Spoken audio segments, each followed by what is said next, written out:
Hi everybody, welcome back. Glad you could tune in again.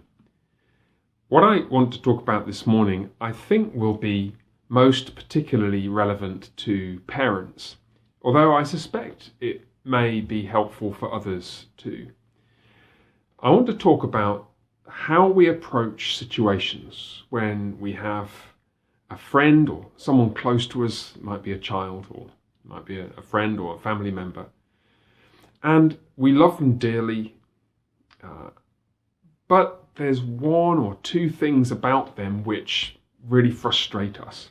Parents, you will know these kind of things I'm talking about. We love our children dearly from the bottom of our hearts, and yet every parent knows the experience of raising children and seeking to work with them and wrestle with them through the various hurdles and lumps and bumps, so to speak, of growing in maturity as a young person, growing towards adulthood. And very often with one child or another, there's one or two sticking points that they might not be huge issues in themselves, but we know, don't we, the frustration of wanting to help somebody change something about their habits or their temperament or their character, which we know will be better for them, certainly will be more honouring to the Lord Jesus Christ. And they want to change it about themselves in their better moments.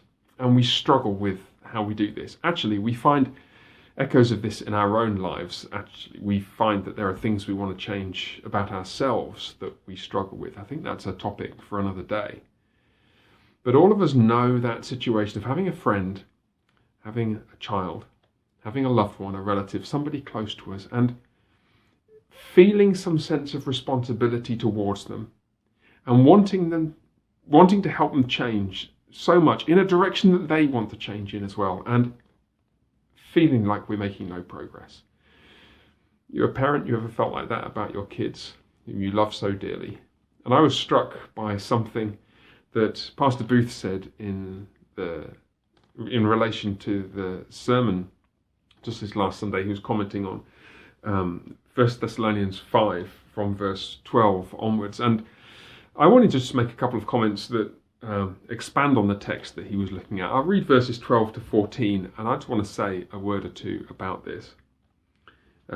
We ask you, brothers, to respect those who labour among you and are over you in the Lord and admonish you, and to esteem them very highly in love because of their work. That, of course, was a large part of what Pastor Neil was talking about. Pastor Booth was talking about, I'm sorry. Paul continues, be at peace among yourselves, and we urge you, brothers, admonish the idle, encourage the faint-hearted, help the weak, be patient with them all. That's where I wanted to focus our attention. We urge you, brothers, admonish the idle, encourage the faint-hearted, help the weak, be patient with them all. Notice a couple of things. Firstly, this echoes a theme which I've mentioned a few times in recent devotions, where the responsibilities that are laid directly at the door of ordained ministers or elders in the church are also placed in different ways in the lap of all church members. Those who labour among you in the Lord, or who are over you in the Lord, that is elders and others who are responsible for leadership in the congregation, are urged, or are those who admonish you. And the same word, admonish, is used of the responsibilities of the whole congregation to one another. It seems then that that task of admonishment doesn't belong just to the church leadership, the pastors and elders and so on, but actually to all of us.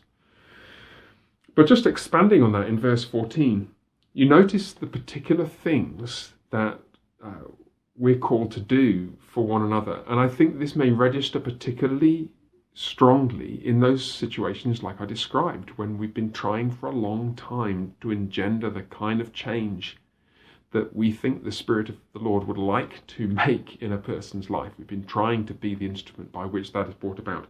Admonish the idle. Most naturally a reference to speaking to somebody, in this case an idle person, about something. Encourage the faint-hearted. Help the weak. Be patient with them all. And as I was reflecting on that, I found myself making the assumption initially on reading it that it's all to do with what we say: admonish, encourage, help.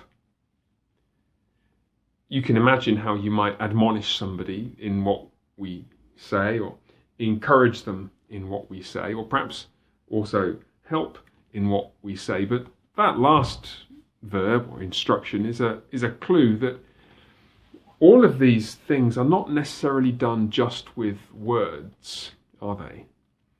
We can encourage the faint-hearted not only with what we say, but with what we do. We can certainly help in what we do, and I suspect actually we may be able to admonish one another by what we do, just as much as by what we say. This touches on an intriguing issue, which is one that we may return to. It's that the way in which change takes place in a person is really, really far more complex than simply that we hear an instruction and then we do it. If that were the case, then wouldn't parenting be easy? You just tell your kids to do something once and they do it from then on, and then it would be straightforward. Can you imagine how straightforward life would be if all somebody in a position of responsibility had to do in order to make the world the way that they felt it ought to be was to give instructions? Keep your room tidy. Done for 18 years. Wouldn't that be wonderful? Take the trash out on Sunday night. Done permanently for 18 years. Wouldn't that be straightforward? And yet the world just isn't like that.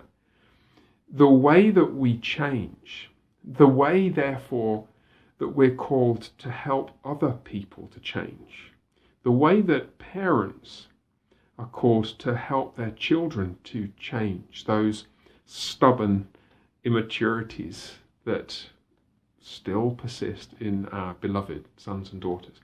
The way that those changes happen are subtle and complex and not easy to pin down. Hence, be patient with them all.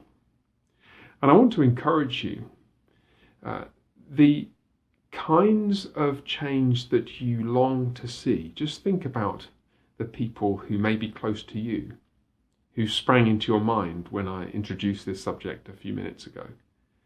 The kinds of change that you so long to see may just happen very unexpectedly through some providential encounter that you have with them or that somebody else has with them. Not so much through your direct instruction, but through your or somebody else's example. I think of just myself, a trivial thing really. I developed an interest in baking bread, which was not sparked by hearing a long lecture on the subject or by somebody telling me that bread was a good idea to bake, or even by the kind of practical value of having fresh baked bread around the place.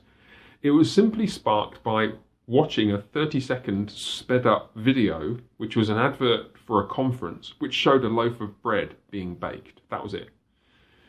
And I don't know what happened. A switch just flipped in my mind, and I just thought, wow, that's amazing. I'd love to do that. And for several years, I baked bread pretty regularly. I've stopped recently because we've been moving and doing a few other things, but I fully intend to start again as soon as we've got our kitchen back in order and a few utensils ready to use. It's just an intriguing, to me at least, example of how some chance, providential really, encounter can spark quite a dramatic change in the sorts of things I did. And the same thing can happen with character. The same thing can happen with growth in maturity. And I want to encourage you to continue, not to give up, but rather to continue to admonish, to continue to encourage, to continue to help, and to do so with patience, knowing that the Lord will, in his good time, by the grace of the Spirit, bring about that change which he sees fit in keeping with his purposes. The Lord bless you, and bye for now.